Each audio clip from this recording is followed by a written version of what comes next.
On one occasion, the Lord was dwelling at Kampa on a bank of the Gagara lotus pond. Then the householder Vajrayamahita left Kampa in the middle of the day to see the Lord.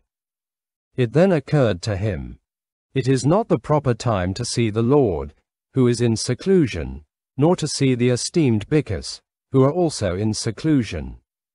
Let me go to the park of the ascetics of other sects." Then the householder Vajrayamahita went to the park of the ascetics of other sects. All is in.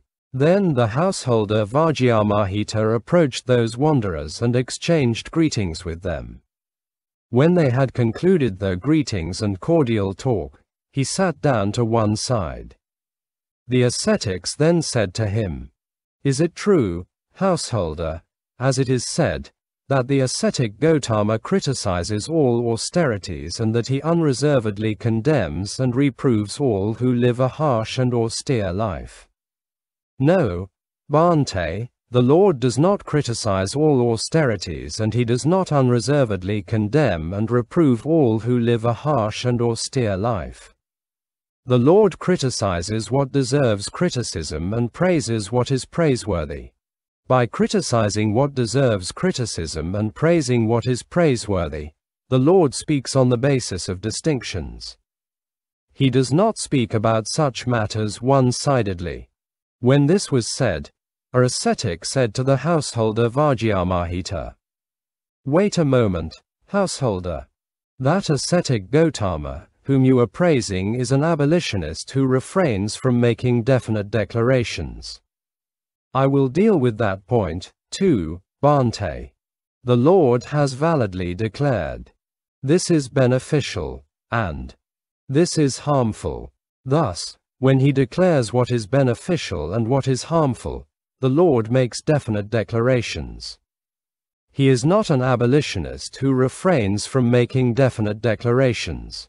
When this was said, those ascetics sat silenced, disconcerted, hunched over, downcast, glum, and speechless. Then the householder Vajrayamahita, having understood that those ascetics sat silenced and speechless, rose from his seat and went to the Lord.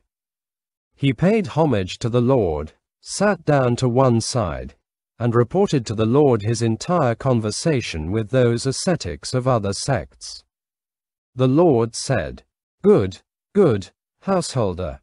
It is in such a way that those hollow men should from time to time be thoroughly refuted with reasoned argument. I do not say, householder, of every kind of austerity that it should be practiced. Nor do I say of every kind of austerity that it should not be practiced.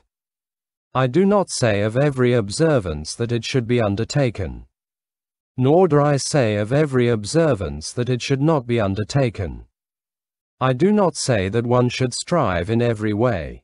Nor do I say that one should not strive in any way. I do not say that one should make every kind of relinquishment. Nor do I say that one should not make any kind of relinquishment. I do not say that one should attain every kind of liberation. Nor do I say that one should not attain any kind of liberation. If, householder, when one practices a particular austerity, harmful qualities increase and beneficial qualities decline, then, I say, one should not practice such austerity. But if, when one practices a particular austerity, harmful qualities decline and beneficial qualities increase, then, I say, one should practice such austerity. If, householder, when one undertakes a particular observance, harmful qualities increase and beneficial qualities decline, then, I say, one should not undertake such an observance. But if, when one undertakes a particular observance, harmful qualities decline and beneficial qualities increase, then, I say, one should undertake such an observance. If, householder, when one strives in a particular way, harmful qualities increase and beneficial qualities decline, then, I say, one should not strive in such a way. But if, when one strives in a particular way, harmful qualities decline and beneficial qualities increase, then, I say, one should strive in such a way. If, householder, when one relinquishes something, harmful qualities increase and beneficial qualities decline, then, I say, one should not make such a relinquishment.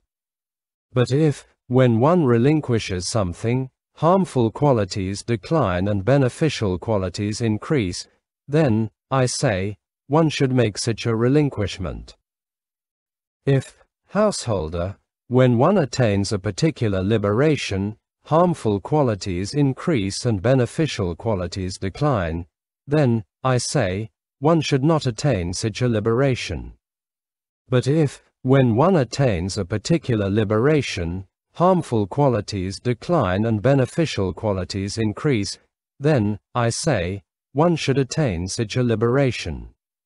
Then, when the householder Vajrayamahita had been instructed, encouraged, inspired, and gladdened by the Lord with a Dharma talk, he rose from his seat, paid homage to the Lord, circumambulated him keeping the right side toward him, and departed.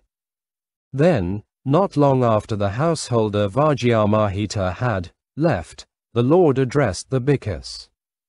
Bhikkhus, if any bhikkhu, even one who has long had little dust in his eyes regarding this Dharma and discipline, would thoroughly refute with reasoned argument the ascetics of other sects, he would refute them in just such a way as the householder Vajrayamahita has done. 95. Uttiya. Then the ascetic Uttiya approached the Lord and exchanged greetings with him. When they had concluded their greetings and cordial talk, he sat down to one side and said to the Lord, "How is it, Master Gotama, is the world eternal? Is this alone true and anything else wrong?"